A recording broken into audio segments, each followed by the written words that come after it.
Assalamualaikum warahmatullahi wabarakatuh. Halo teman-teman, sudah lama saya tidak mengudara. Kali ini saya mau ngobrolin tentang demokrasi kampus yang sebenarnya iklim demokrasi di Indonesia itu sudah lama ya. Meskipun konsep ini sebenarnya kan impor dari barat. Kalau kita melacak sejarah, demokrasi yang kita kerucutkan maknanya dalam konteks kontestasi sebuah pemilihan itu yang tertua kan pilihan kepala begitu ya.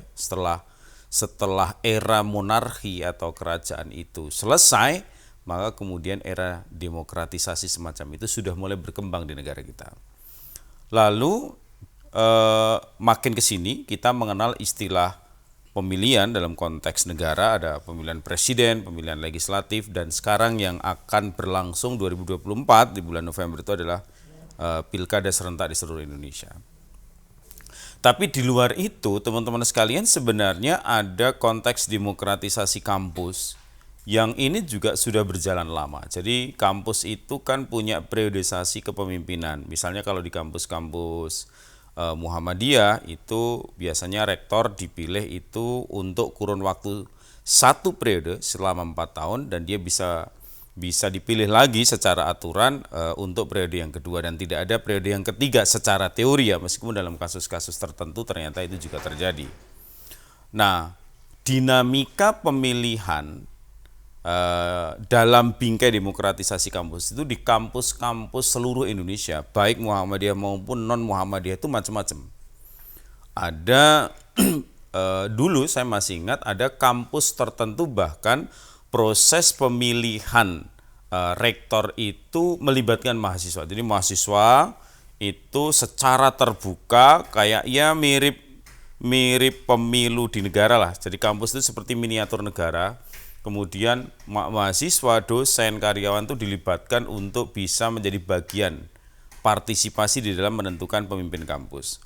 Tapi ada juga yang misalnya modelnya seperti kampus-kampus negeri kayak UI, kayak UGM, itu ada namanya MWA, Majelis Wali Amanat, yang di situ selain ada unsur senator yang berasal dari para dosen dengan jabatan-jabatan tertentu, itu juga ada perwakilan mahasiswa. Jadi dulu pernah ada perwakilan mahasiswa itu, yaitu siapapun yang menjadi presiden mahasiswa, dia masuk anggota Majelis Wali Amanat begitu.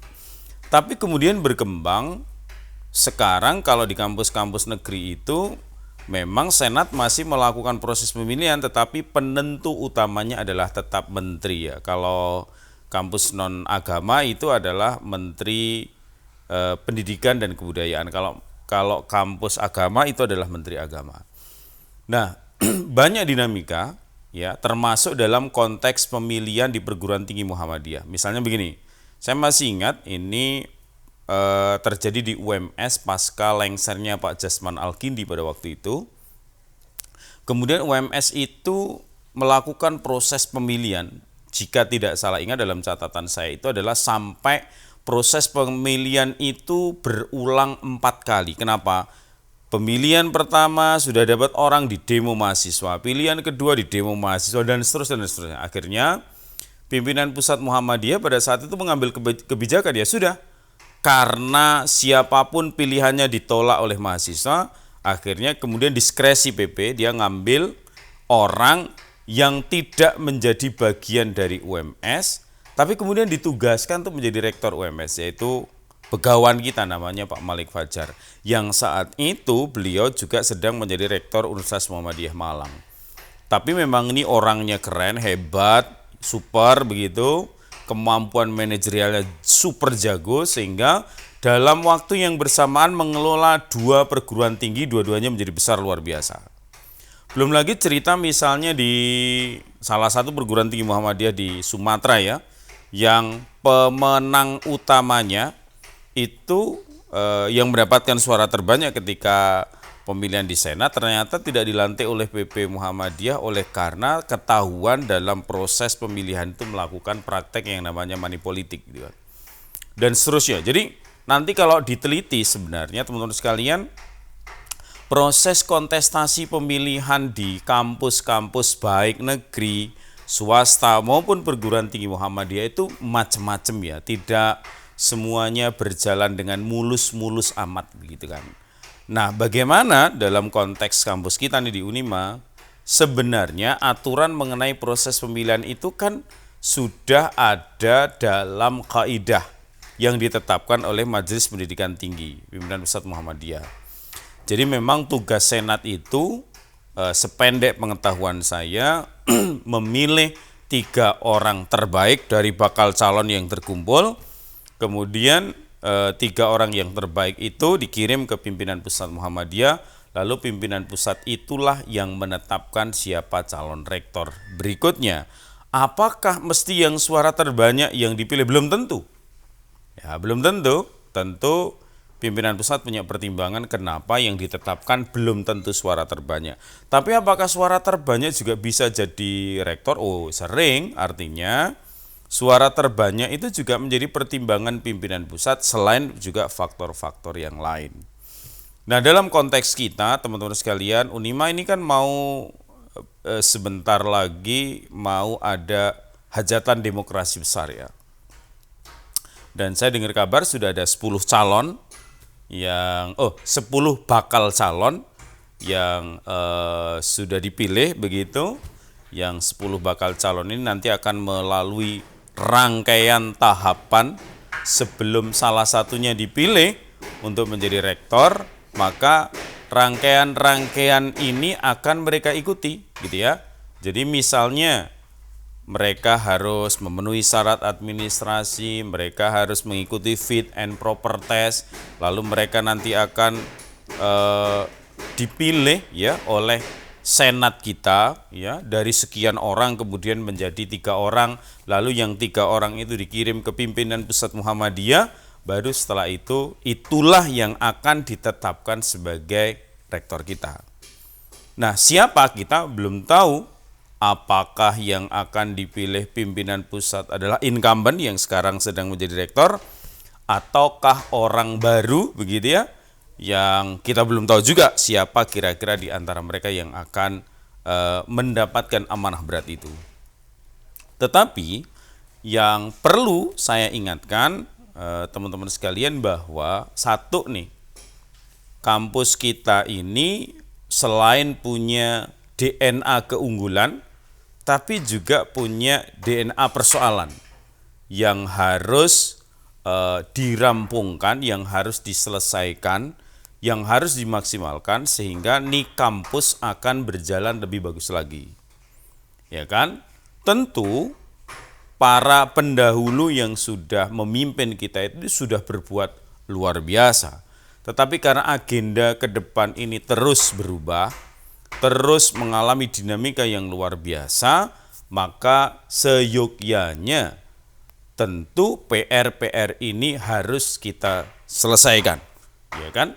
Misalnya kita punya kalau di kampus itu kalau misalnya kita petakan sebenarnya kan persoalan kita itu macam-macam ya. Satu, persoalan yang berhubungan dengan akademik, yang kedua persoalan yang berhubungan dengan kemahasiswaan, persoalan yang berhubungan dengan keuangan dan aset, persoalan yang berhubungan dengan sumber daya manusia, kemudian persoalan yang berhubungan dengan jejaring kita, relasi kita, baik internal maupun eksternal, nasional maupun internasional, kemudian persoalan yang berhubungan dengan al-Islam dan kemuhammadiyahan. Jadi 6 hal itu sebenarnya hal-hal yang menjadi kekuatan kita ketika ke-6 pilar itu benar-benar berdiri kokoh. Artinya begini, siapapun yang besok terpilih, mau incumbent melanjutkan ataupun orang baru yang menjadi rektor, mestinya 6 hal itu tidak boleh ditinggalkan dan harus dimaksimalkan agar kampus kita ini tumbuh semakin baik dan semakin baik lagi. Tentu saja kalau dalam tradisi Muhammadiyah itu kan mengenal istilah kolektif kolegial ya. Artinya tidak bisa siapapun besok yang mimpin itu menjadi one man show. Menjadi penguasa tunggal, matahari tunggal yang kemudian menciderai cara-cara komunikasi orang-orang yang ada di sekitarnya. Kalau itu yang terjadi menjadi tidak baik.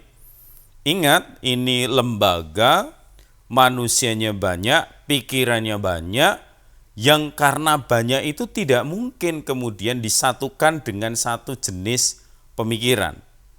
Yang mungkin dilakukan adalah bagaimana menyelaraskan dalam sebuah frekuensi, sehingga perbedaan itu tetap dihargai, tetap dihormati, tetapi segala bentuk perbedaan itu didorong sebagai potensi untuk membesarkan kampus.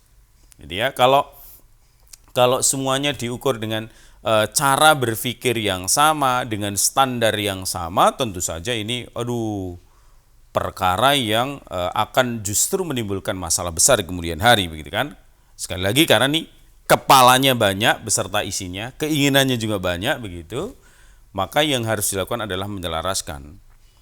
Kemudian yang tidak kalah penting, ini kampus sesungguhnya pemiliknya adalah Persyarikatan Muhammadiyah. Maka semua siapapun yang diamanai untuk memimpin, ya, baik nanti jadi rektor, wakil rektor, dekan dan seterusnya, bagaimana membawa lembaga ini selain bermanfaat, selain ikut mencerdaskan kehidupan bangsa, selain menjadi center of excellence bagi masyarakat-masyarakat yang ada di sekitar kita, tetapi juga mempunyai nilai dakwah al-Islam dan kemuhammadiyahan. Jadi ini poin yang paling penting. Terakhir yang ingin saya sampaikan, teman-teman sekalian, saya secara pribadi sangat berharap, meskipun saya tidak punya hak pilih ya, tapi saya secara pribadi sangat berharap kontestasi rektor kita itu berjalan dengan damai, berjalan dengan kesantunan, berjalan dengan keharmonisan. Saya percaya orang-orang yang nama-namanya sudah muncul adalah para begawan intelektual kita, karena memang calon rektor kita itu sudah dibatasi, minimal pendidikannya adalah doktor. Jadi orang kayak saya ini meskipun ngotot pengen jadi rektor, nggak bakalan lolos, begitu ya, misalnya. Dan alhamdulillah juga nggak mungkin ada yang milih juga, gitu. Nah, saya yakin dalam konteks kontestasi pemilihan rektor yang ada di kampus kita, saya sungguh percaya orang-orang yang muncul dan dimunculkan adalah para begawan intelektual kita yang penuh dengan kebijaksanaan, penuh dengan kearifan, penuh dengan keluasan ilmu, dan tentu saja mereka-mereka orang adalah yang penuh dengan niat tulus untuk membesarkan kampus kita. Maka sungguh elok ketika proses kontestasi ini berjalan dengan damai, berjalan dengan harmoni, tidak saling menciderai, tidak saling mengolok-olok, tidak saling menyakiti, ya. Tidak ada namanya black campaign atau negative campaign. Tidak ada yang berusaha untuk menggalang sana-sini kekuatan untuk menjatuhkan kompetitor lain. Karena sesungguhnya jika diawali dengan cara-cara semacam itu, maka siapapun yang terpilih justru akan menghasilkan produk-produk yang tidak baik bagi lembaga kita. Maka mudah-mudahan pemilihan ini menjadi satu estafet bagi Unima untuk menjadi lebih baik ke depan. Dan siapapun yang akan ditetapkan oleh pimpinan Pusat Muhammadiyah harus kita dukung semuanya, harus kita sengkuyung dengan baik, tidak ada kubu-kubuan. Kita ini universitas, bukan diversivitas, ya. Kita ini disatukan di dalam satu payung Persyarikatan Muhammadiyah, diletakkan dalam sebuah lembaga namanya Universitas Muhammadiyah Magelang. Jika semuanya bisa selaras dalam satu frekuensi yang istimewa, insya Allah mimpi agar kampus kita ini menjadi kampus terbaik dan semakin besar ke depan itu bukan lagi khayalan, tetapi selangkah menuju kenyataan. Terima kasih. Assalamualaikum warahmatullahi wabarakatuh.